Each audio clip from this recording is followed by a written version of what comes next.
Azim Indonesia, jayalah Indonesia. Azim Indonesia, jayalah Indonesia. Assalamualaikum warahmatullahi wabarakatuh. Indonesia News menjumpai Anda dengan sejumlah informasi dari seluruh pelosok Indonesia. Bersama saya Nasiratul Islam, inilah informasi Indonesia News selengkapnya. Jayalah Indonesia.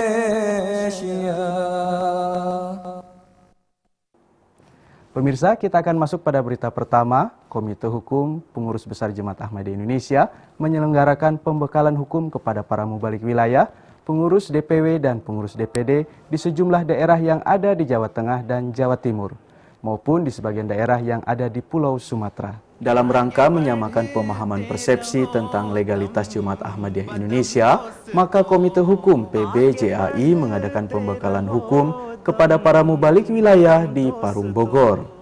Para pengurus DPW dan DPD di sejumlah daerah di Jawa Tengah seperti di Semarang, Yogyakarta, di daerah Krucil, di Surabaya, Jawa Timur, di Palembang, dan di Batam, Kepulauan Riau.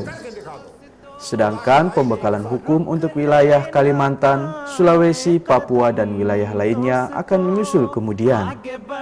Adapun materi yang diberikan terdiri dari Tata Urutan Perundang-undangan Republik Indonesia, Hak Asasi Manusia dan Kebebasan Beragama di Indonesia, Status Legalitas Badan Hukum JAI, Penjelasan SKB 3 Menteri, Kuasa Hukum JAI yaitu YLBHI, dan sejumlah materi penting lainnya. Dalam kegiatan pembekalan Komite Hukum PBJAI ini, tentunya diadakan sesi tanya-jawab dengan para pesertanya. Dalam setiap penjelasannya, para anggota Komite Hukum PBJAI sebagai pemateri pembekalan hukum tersebut menyatakan bahwa semua bentuk penutupan masjid atau rumah misi, penyitaan buku-buku jemaat, dan pelarangan berupa SK Gubernur atau Wali Kota ataupun Peraturan Gubernur atau Wali Kota adalah bertentangan dengan Undang-Undang Dasar tahun 1945.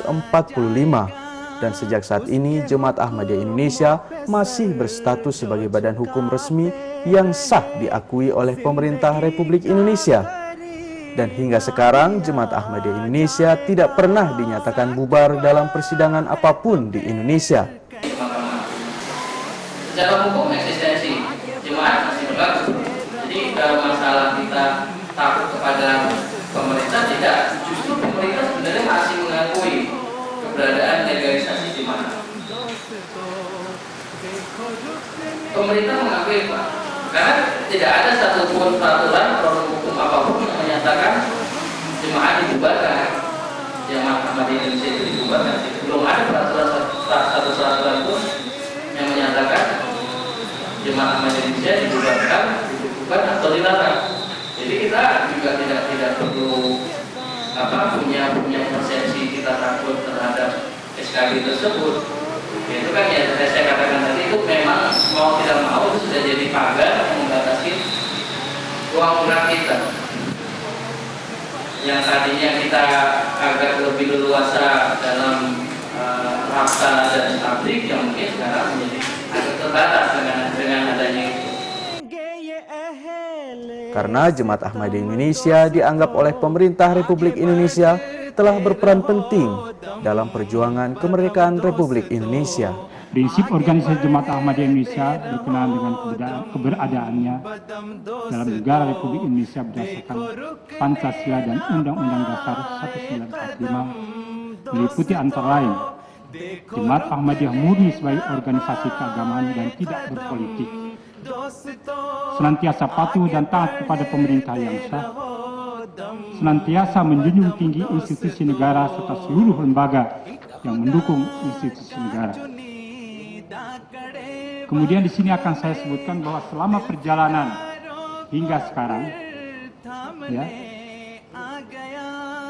Jemaat Ahmadiyah ini ikut andil dalam sosial kemasyarakatan, termasuk di dalam memperjuangkan kemerdekaan Republik Indonesia NKRI.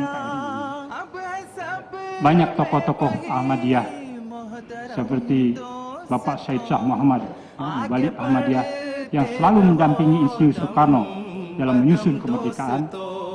Kedua, Raden Muhammad Muhyiddin menjadi sekretaris panitia perayaan kemerdekaan RI pertama di Jakarta.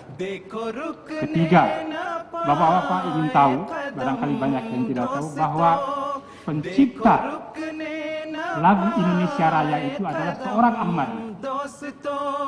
Ini bukan main-main, saya ada recording tentang sejarah.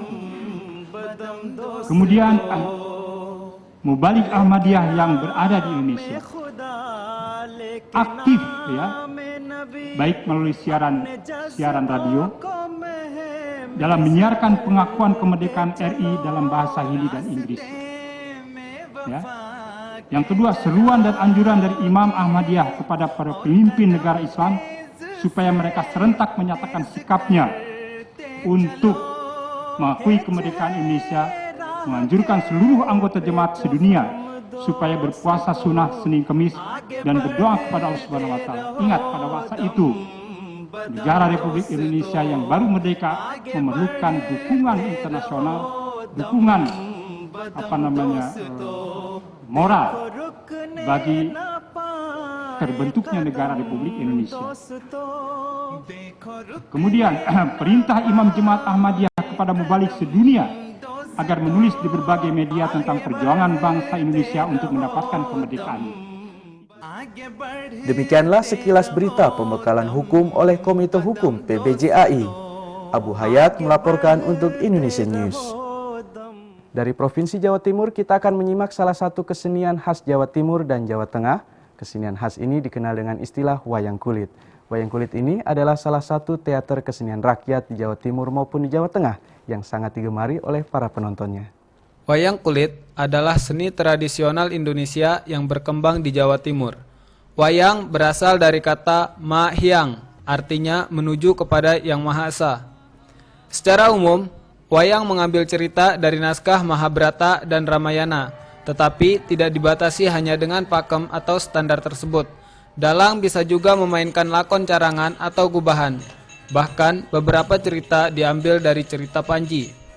Pertunjukan wayang kulit ini telah diakui oleh UNESCO pada tanggal 7 November 2003 sebagai karya kebudayaan yang mengagumkan dalam bidang cerita narasi dan warisan yang indah dan berharga. Wayang kulit lebih populer di Pulau Jawa bagian tengah dan timur. Ini sedikit berbeda dengan saudaranya, yaitu wayang golek yang lebih sering dimainkan di Jawa Barat. Wayang kulit sendiri dibuat dari bahan kulit kerbau yang sudah diproses menjadi kulit lembaran. Per buahnya, wayang membutuhkan ukuran sekitar 50 x 30 cm kulit lembaran yang kemudian dipahat dengan perlahan. Yang digunakan adalah besi berujung runcing berbahan dari baja yang berkualitas baik. Wayang kulit ini adalah satu dari berbagai akar budaya seni tradisional Indonesia. Marmo sayekti tartan wonten siang datan wonten ratri tan ono suker sakit win molo sukerto lapet tuhu mriku maksih ing toya pangarimbawan.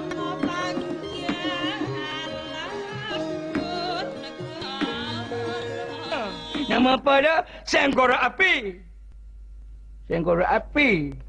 Banyak api apa? Api tak ada, nama dia Senggora Api. Nama dia ada api nampak air gitu. Pada masa lampau, wayang kulit juga ikut berperan terhadap perkembangan agama Islam di negeri ini. Reporter MTA Internasional Program Indonesia Malik Saifur Rahman melaporkan dari Jakarta, Indonesia. Kita beralih pada berita pariwisata dari Kota Magelang. Salah satu bangunan sejarah yang sering dikunjungi di Kota Magelang ini adalah Candi Borobudur.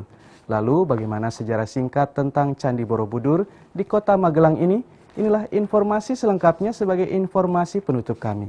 Candi Borobudur merupakan salah satu objek wisata yang terkenal di Indonesia yang terletak di Kota Magelang, Provinsi Jawa Tengah. Candi Borobudur didirikan sekitar tahun 800 Masehi oleh para penganut agama Buddha Mahayana. Dalam sejarah Candi Borobudur, terdapat berbagai teori yang menjelaskan asal-usul nama Candi Borobudur. Salah satunya menyatakan bahwa nama Borobudur kemungkinan berasal dari kata Sambara Budara, yang artinya gunung atau budara, di mana di lereng-lerengnya terletak teras-teras. Selain itu, terdapat beberapa etimologi rakyat lainnya. Misalkan, kata Borobudur berasal dari ucapan para Buddha, yang karena pergeseran bunyi menjadi Borobudur. Penjelasan lain ialah bahwa nama ini berasal dari dua kata, yaitu bara dan beduhur. Kata bara konon berasal dari kata wihara, sementara ada pula penjelasan lain di mana bara berasal dari bahasa Sanskerta yang artinya kompleks candi atau biara. Dan beduhur artinya ialah tinggi, atau mengingatkan dalam bahasa Bali yang berarti di atas. Jadi, maksudnya ialah sebuah biara atau asrama yang berada di tempat tinggi. Sejarawan J.G. de Casperis dalam disertasinya untuk mendapatkan gelar doktor pada tahun 1950 berpendapat bahwa Borobudur adalah tempat pemujaan. Berdasarkan prasasti Karangtengah dan Kahulunan, Casperis memperkirakan pendiri Borobudur adalah Raja Mataram dari Wangsa Shailendra yang bernama Samaratungga, yang melakukan pembangunan sekitar tahun 824 Masehi. Bangunan raksasa itu baru dapat diselesaikan pada masa putrinya, yaitu Ratu Pramudawardhani. Pembangunan Borobudur diperkirakan memakan waktu setengah abad. Dalam prasasti Karangtengah pula disebutkan mengenai penganugerahan tanah Sima atau tanah bebas pajak oleh Sri Kahulunan, yakni Pramudawardhani, untuk memelihara Kamulan yang disebut Bumi Sambara. Istilah Kamulan sendiri berasal dari kata mula yang berarti tempat asal muasal, bangunan suci untuk memuliakan leluhur, kemungkinan leluhur dari Wangsa Shailendra. Casperis memperkirakan bahwa Bumi Sambara Budara dalam bahasa Sanskerta yang berarti Bukit Himpunan Kebajikan 10 tingkatan Bodhisattva adalah nama asli Borobudur.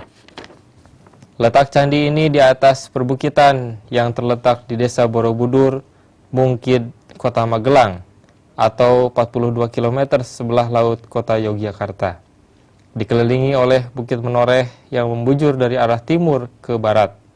Sementara di sebelah timur terdapat Gunung Merapi dan Gunung Merbabu, serta di sebelah barat ada Gunung Sindoro dan Gunung Sumbing. Dibutuhkan tak kurang dari 2 juta balok batu andesit atau setara dengan 50.000 meter persegi untuk membangun Candi Borobudur ini. Berat keseluruhan candi mencapai 3,5 juta ton.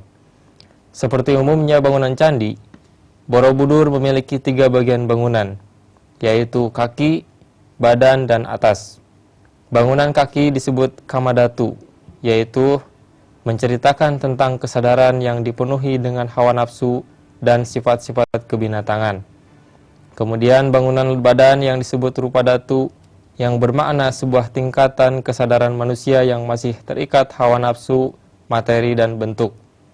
Sedangkan bangunan kepala disebut Arupadatu, yang bermakna tak lagi terikat hawa nafsu, materi, dan bentuk, yang digambarkan dalam bentuk stupa induk yang kosong. Hal ini hanya dapat dicapai dengan keinginan dan kekosongan. Kini, Candi Borobudur adalah tempat pariwisata yang sangat unik kita kunjungi. Maka tak lengkap jika kita berkunjung ke Yogyakarta, maka sempatkanlah ke Kota Magelang untuk mengunjungi Candi Borobudur tersebut. Demikianlah MTA News Tourism Indonesia, reporter MTA Indonesia, Aris Rahmatugraha melaporkan. Demikianlah Indonesia News, saya Nasiratul Islam beserta kerabat kerja MTA Internasional Program Indonesia dan tim Komite Audio Video Wakaf Finau Indonesia untuk Indonesia News mengucapkan jazakumullah ahsanal jaza. Kita akan berjumpa kembali dengan Indonesia News pekan depan. Wassalamualaikum warahmatullahi wabarakatuh. Indonesia Jayalah.